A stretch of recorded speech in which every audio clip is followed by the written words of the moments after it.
G'day folks, this is Joel and welcome to Cam, the cost-effective machinery and vehicle additives channel. Now today we're going to do part 2 of flushing an engine. This is a 2006 Camry. We've put the flushing oil concentrate, which is from cost-effective maintenance.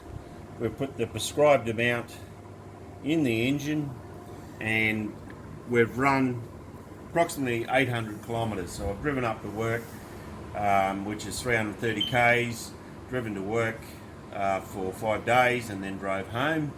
And so now we're going to change the oil, and when we change the oil we're going to put in another cost-effective maintenance product. This is called AW10 Anti-Wear. Now this stuff is as slippery as a banana peel on a boat ramp, I tell you.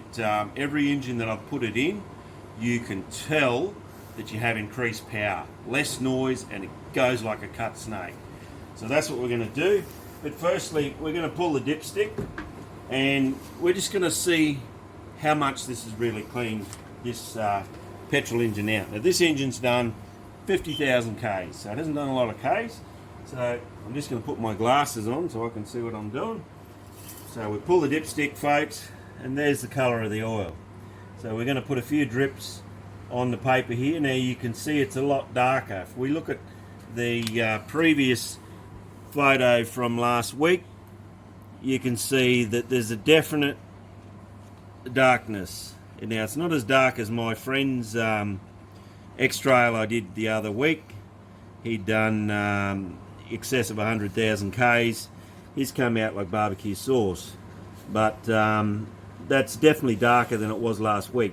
So what that's showing us, folks, is that this flushing compound has actually cleaned out varnishes and soot and so forth from the engine. Now this engine's only done 50,000 Ks, so it's relatively new, but as you can see from there, quite a lot darker. And when I'm making these droplets, I'm just going to get a little bit more out of there.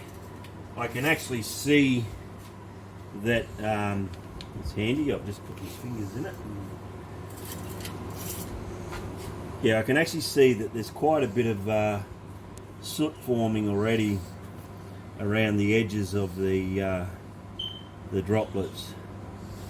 So once that dries, that'll give us an indication of how much this flushing compound has actually pulled out of our engine. So we'll catch up again when we've done the oil change, but once we've done the oil change we're going to add the AW10 Anti-Wear, which incidentally was already in this engine. I put it in previously because it had only done something like 1200 Ks and I didn't want to waste the oil, but I expect now that after a flush I should get a lot better performance out of this engine. So thanks folks, and stay tuned in, subscribe and like the Cam channel. That's the cost-effective machinery and vehicle additives. Cheers folks.